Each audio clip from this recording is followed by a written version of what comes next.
What's going on, everyone? Welcome back to the Weekly Cheese. It's the Week 14 pregame preview.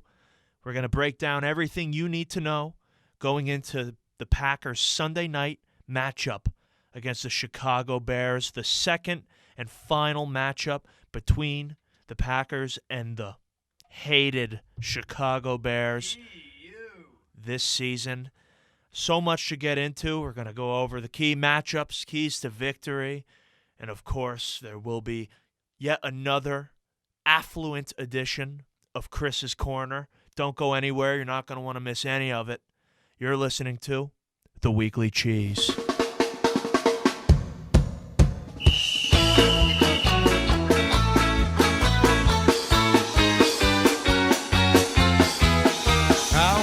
Times must we take this disgrace? Another Bears fan throwing insults in our face.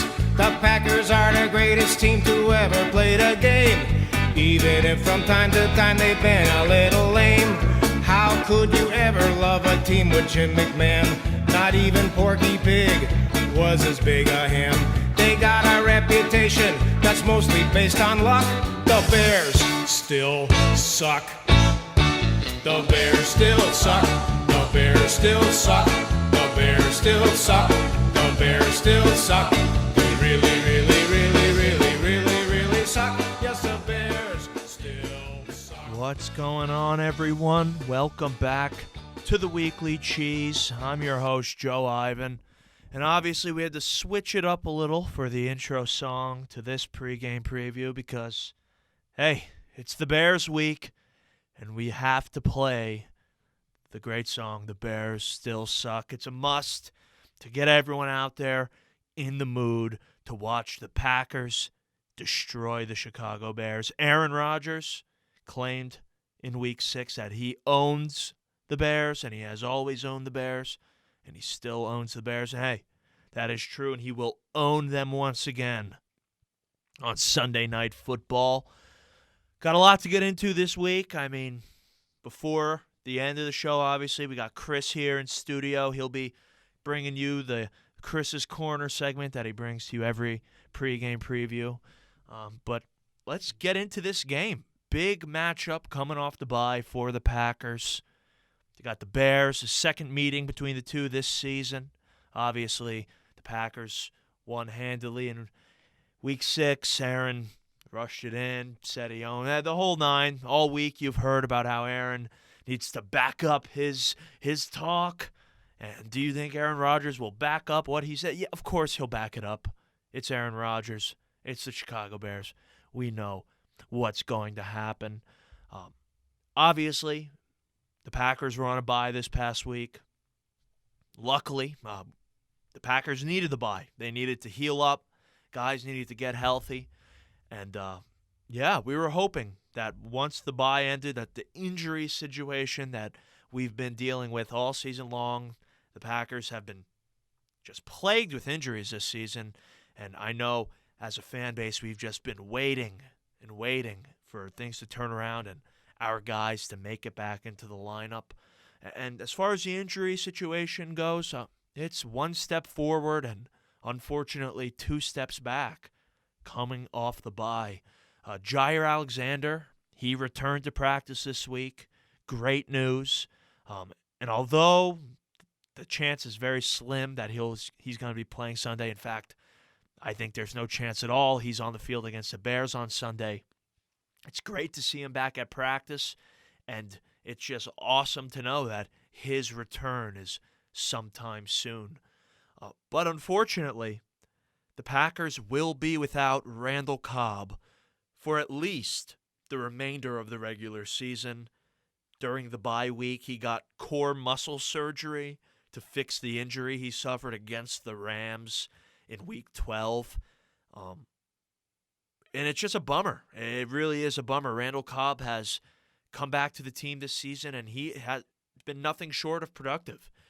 Not only is he the most consistent third down target for Aaron Rodgers this year, but he is tied with Davante Adams with 5 receiving touchdowns on the season, and he's been a key contributor in this offense.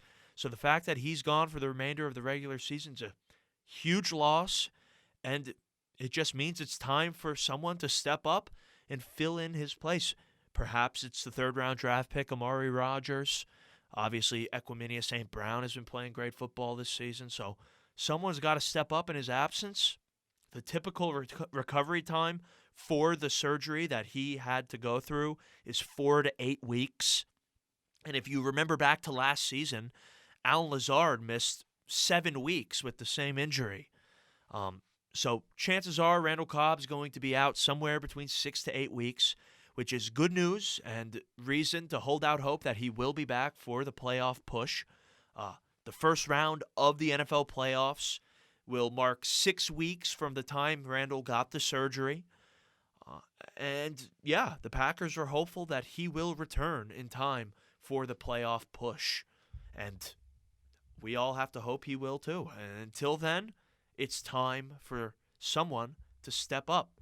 Like we've been saying all year here on the Weekly Cheese, this Packers team exemplifies what is the next man up mentality. Whether it's Yash, Lucas Patrick, Tipa, any one of these guys that had to come in due to injury and play legit snaps. Everyone who's been called upon to do so has stepped up and played well. So I expect nothing but the same in terms of the wide receiver group and Randall Cobb being out for a number of weeks here. It's just a shame because, again, it's one step forward, 2 steps back in terms of injuries with this Packers team this year. And it's tough, man. And for Randall, it's extremely tough because part of the big knock on Randall Cobb was his inability to remain healthy and make it through a season the last couple of years. And him going down for an extended period of time here, I feel the worst for him. It's just a tough situation, but I know he'll handle it. He's going to do everything he can to recover fast, and I have no doubt he will be back for the stretch run. And in the meantime, there is work to be done starting tomorrow night against the Chicago Bears. So let's just go through the keys to victory as well as the key matchups to watch. And as always, with every single Packer game and football game in general, it starts up front and in the trenches. Offensively, the Packers' offensive line needs to continue to play as they have been all season long, which I would describe as gritty in the face of adversity. David Bakhtiari has been ruled out again, so Yash will be starting at left tackle. And yeah, Elton Jenkins isn't there. He's done for the year. So the 5 that will be out there on Sunday night is Yash, left tackle, John Runyon Jr., left guard, Lucas Patrick, center, Royce Newman, right guard, and Billy Turner at the right tackle. The same 5 that suited up to take on Aaron Donald and the LA Rams. Same 5. And fortunately for the Packers, Khalil Mack is injured. He's been ruled out for the season. But Yash is still going to have his hands full taking on Robert Quinn.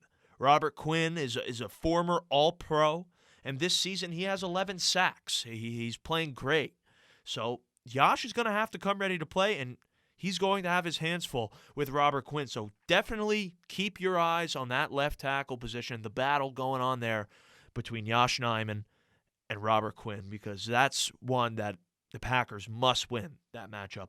And on the interior, the trio, as I like to call them, of Runyon, Patrick, and Newman, they're going to have their hands full as well, because Akeem Hicks, I mean, as we all know as Packer fans, Akeem Hicks, he's been wreaking havoc on the interior of that Bears defensive line for years now. I'm always afraid to match up against Akeem Hicks. I respect that man's game immensely. And with that being said, he seems to be sad and angry coming into Lambeau Field on Sunday in what might be his final time taking part in this historic rivalry as a Chicago Bear. All signs are pointing to Akeem Hicks being out of Chicago after this season. It's his last year on contract, and he's been speaking recently about how he's upset that he's basically looking at his final games as a Chicago Bear. I believe I saw a quote from him saying that something along the lines of no one has given more to the Bears than he has over the past several years. And hey, he definitely has a solid argument on his hands there. But the interior trio, they're going to have to handle a passionate Akeem Hicks taking on the Packers for what he believes to be his final time. And he's going to want to get his hands on Aaron Rodgers a couple times if it is, in fact, his last time suiting up for the Bears in this rivalry. So the offensive line has their work cut out for them. And as we all know, protecting Aaron Rodgers is the most important aspect of the game every single game. And if he's comfortable in the pocket on Sunday, the passing game will go. I will tell you that. It will go. But the real key on Sunday in terms of the offense is going to come on the ground. The Bears, they're the worst team in the NFL defending the run. One of the worst, I should say. They're not exactly dead last, but they're in the bottom 5, giving up over 120 rushing yards per game. And despite the fact that the Packers' run blocking has been an issue this year with the young and inexperienced offensive line they've had out there, the Packers are still averaging nearly 107 rushing yards per game.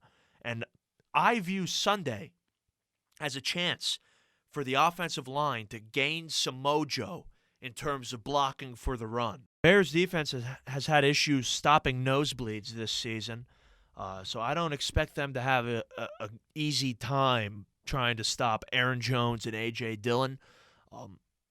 And I really do believe that the offensive line is going to have their best game of the season in terms of blocking for the run. So with that being said, I'm expecting a productive day from both the backs. Both Aaron Jones and A.J. Dillon are going to eat on Sunday night. And the Packers are going to dominate the time of possession once again. I really do believe so. Overall, this season, I believe the Packers are averaging 6 more minutes of time of possession this season than their opponents. But there's been a couple times this year against Seattle and even against the Rams a couple weeks ago where the Packers, they're just dominating time of possession.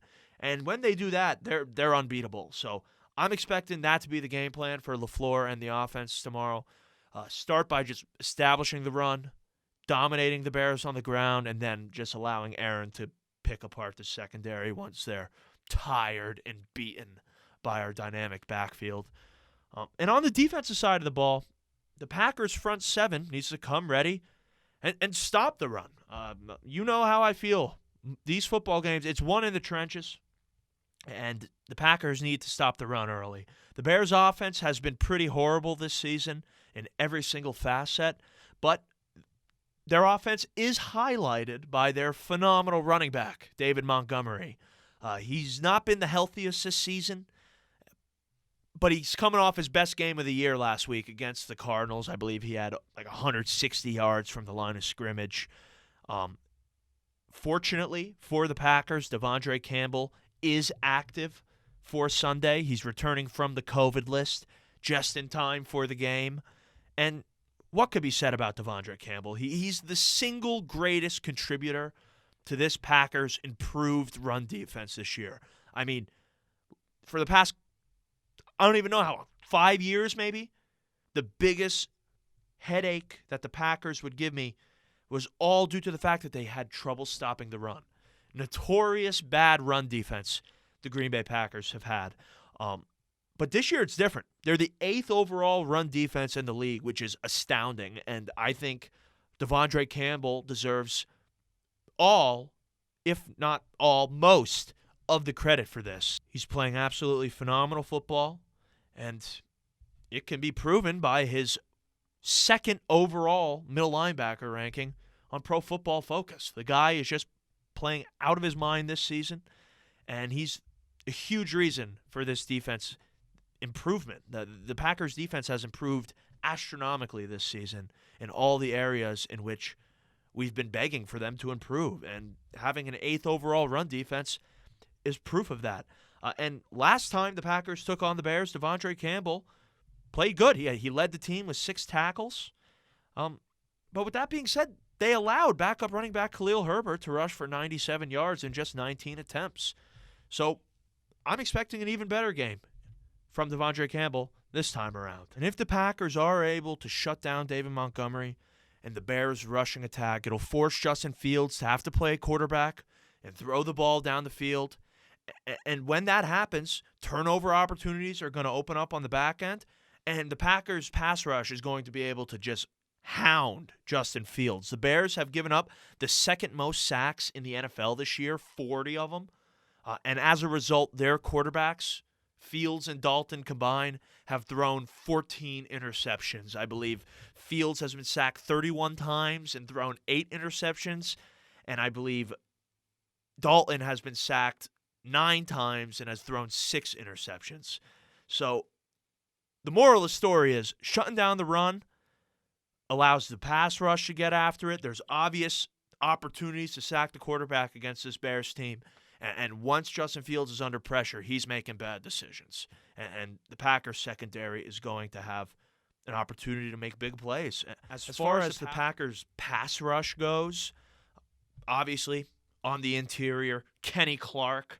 The key matchup to watch for there is Kenny Clark every time he's lined up across from the Bears' left guard, Cody Whitehair. Kenny Clark has really just been a quarterback's nightmare this season. He has 47 total pressures coming from the interior of that Packers defensive line. And in the first meeting this season between the Packers and the Bears, Kenny was absolutely dominant. He had 6 pressures and 2 sacks against Whitehair alone against the Bears in Week 6. And in my opinion, there's absolutely no reason to believe this time around is going to be any easier for Cody Whitehair. If anything, it's just going to be harder because Kenny Clark is now aware of how weak and inferior Cody Whitehair is compared to him. So look at Kenny Clark all game long, just dominating on the interior of that defensive line and just gaining major push from the inside. And coming off the edge, obviously, we got Preston Smith, but more significantly, we have Rashawn Gary, and I am expecting a huge day from Rashawn Gary as he's going to be matching up against the Bears' backup right tackle, Larry Borum. Larry Borum is going to have quite a long night blocking Rashawn Gary, who is one of the NFL's premier pass rushers. He's got 50 pressures this season, 7 sacks, and against the Bears Week 6, he had 7 pressures alone. So look at Rashawn Gary, look for Kenny Clark, as both of these gentlemen are going to be wreaking havoc when getting after Justin Fields. They're going to make Justin Fields' night one he will never forget. Let's just put it that way. And not to mention, I don't want to harp on this point too much due to the fact that it is simply just speculation. And at this point, I don't believe anyone truly knows what's going to be happening with the guy. But maybe, perhaps, there is the slightest chance ever that we will see Zadarius Smith out there on Sunday. Zadarius Smith, as far as I'm concerned, is getting ready to come back. And as far as I know, is getting ready to come back. There's been no official report on what's been going on with him or anything like that. But let's just say, starting this week and every week from now on, there is a chance that Z will be back out there on the field. And all I'll say about that is that would be absolutely crazy. As soon as Zadarius Smith gets back, this pass rush is going to take itself to a level that we've only been dreaming of. The level we thought it would be at as we envisioned what this Packers team was going to look like coming into the year. And hey, who knows? Perhaps we'll be surprised with Zadarius on Sunday night. But the ultimate point I'm trying to make here is that if the Packers could get after Justin Fields, make him uncomfortable, they will be able to get sacks, ruin drives, and there will be ample opportunities for the guys in the secondary to make plays. The matchup I'm sure we're all most excited to watch in the secondary is Eric Stokes versus Allen Robinson. Allen Robinson's returning this week after missing the last 3 games with a hamstring injury, and I'm sure he's glad that he will not be facing off against Jair Alexander this week. And instead, it will be up to Eric Stokes to take on yet another legit number one receiver. He did match up against Allen Robinson a handful of times in Week 6, but he was not guarding him primarily. But I believe he will be on Sunday, and I'm sure it's a matchup that the Bears are going to have to target. Or want to target, should I say. But Stokes has proven himself as a legit starter in the NFL to start his rookie year. He's taken over 98% of the defensive snaps since Jair Alexander went down in Week 3. And since then, he's been targeted more than any other rookie defensive back in the NFL. And just in the last 2 weeks alone, he's been targeted 16 times, which I don't know if it's an indicator of teams seeing something on film they think they could exploit, or if it's just the guy he's guarding is most of the time the most open man. I don't know what it is, but it seems as if teams are trying to target Stokes over the last couple weeks. And with Allen Robinson returning, him being the Bears' number one receiver, my eyes are on Eric Stokes. The guy's got to have a big game. But it's impressive to me, and a lot of credit goes to Eric Stokes and, of course, Coach Gray and Coach Barry for getting this young DB ready, but targeted more than any other rookie defensive back in the league. He's allowed only a 51% completion percentage, which isn't horrible, and he's got 7 pass breakups on the year. So Eric Stokes has shown promise. He's getting better every single week, and he has another chance to prove himself on a primetime stage, Sunday Night Football, against a stud receiver in Allen Robinson, and that's definitely a matchup that I'm going to have my eyes on, and the most intriguing matchup of the day in terms of the Packers secondary. But it's extremely important that the Packers continue to win the turnover battle, and on Sunday night against the Bears, I believe they will win the turnover battle. The Packers have a +9 turnover ratio this season. They have the fewest turnovers in the NFL, just 10, and their defense has 18 takeaways on the year. The Bears, on the other hand, are basically in the exact opposite boat. The Bears have a whopping 19 turnovers on the offensive side of the football, and their defense has a measly 11 takeaways. So pretty much just exact opposite numbers for the Packers and the Bears in terms of the turnover ratio. The Packers are undefeated at home this year when winning the turnover battle, and I expect that to continue on Sunday as the Packers dominate the Bears once again. And that really should do it for this pregame preview. And I really could not be more excited to watch some Packers football on Sunday night. But obviously, before we get out of here, we got to send it over to the corner, Chris's corner, that is, where Chris is going to bring you his locks of the week. Without further ado, I present you this week's edition of Chris's Corner. Hello, Cheeseheads. Joe, thank you for the comprehensive preview before the game. I hope everybody's returning from hibernation happy and healthy. 2 weeks ago, I left you guys with 4 winners, so let's do the same thing this time around. I have a few extra picks this week due to some big games on the card, especially later in the day and on Monday. But let's start it off with the Washington football team over the Cowboys. The football team has been willing themselves to victory somehow, week by week, and I think they'll do the same on Sunday. If they lose this week, it's going to be a crushing blow, and it's just going to add to the Cowboys' divisional lead. And if they can win, it'll really change the way their season is looking forward, basically. Washington football team over Dallas. Next, we got the Bills over Tampa in Tampa. It's tough to go down and play against Tampa in Raymond James Stadium, but the Bills didn't play a terrible game against the Pats. The weather had a lot to do with it, I would say, but I think this will be a get-right game for the Bills and just change the whole narrative around them right now. I think they're a good team. This one's quick and easy, but the Bengals over the Niners. This is just straight-up biased and eye test, but the Bengals are one of the AFC teams that are heating up, and they're fighting for a playoff spot, so I think they're just going to roll the Niners. And last but not least, Monday night's game. I think the Cardinals are due for a loss, and I think the Rams are looking for a statement win. It's 2 young, savvy coaches that will be going up against each other, and I just think McVay will make less mistakes, so the Rams will come out on top over the Cardinals. They also win every time they go to Arizona. I don't remember the exact stat, but I don't think they've lost much in Arizona under McVay, for what that's worth. And last but not least, this isn't a pick because the Packers are going to beat the Bears, no question, but I think the Packers will beat the Bears 35-13 with at least 2 interceptions or 2 turnovers, but I think they'll pick Justin Fields off twice. Cheeseheads, have a good weekend of football, and talk to you next week.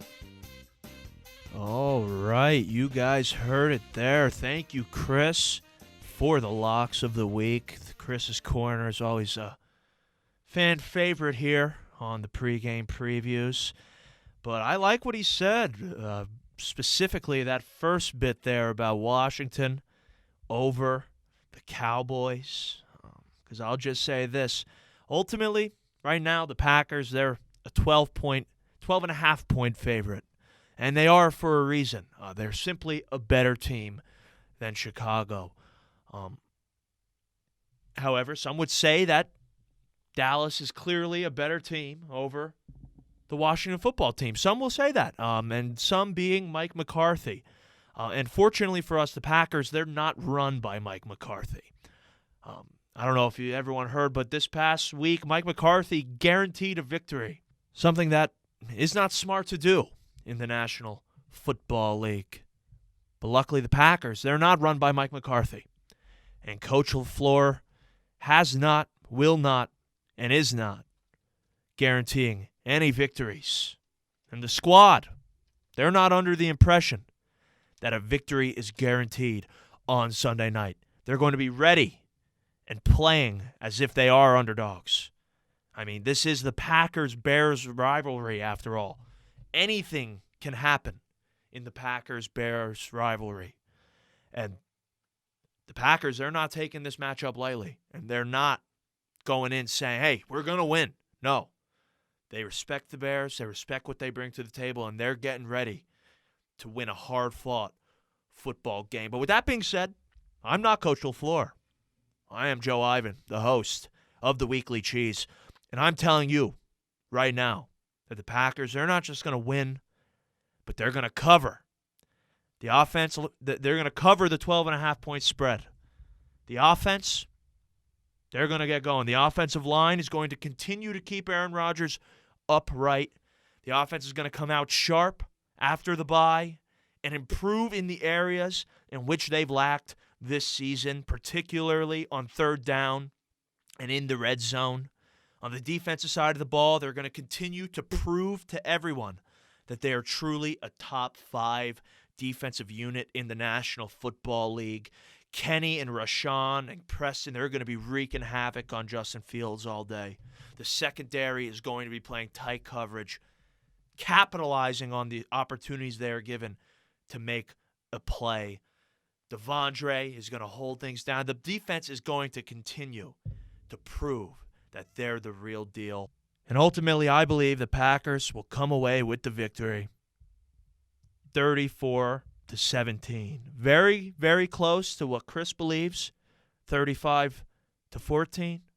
But I believe it'll be 34-17. The Packers rout the Chicago Bears at home. That's going to do it for this week's pregame preview. If you liked the preview, feel free. Like and subscribe below. Catch the Weekly Cheese on all the social medias. Hey, the TikTok is blowing up, almost at the 300 follower mark on the TikTok. But yeah, hey, I'll talk to you all next week after the Packers destroy the Chicago Bears on Sunday night. Until then, as always, remember, the cheese stands alone. And go Pack, go, everyone. Talk to you next week.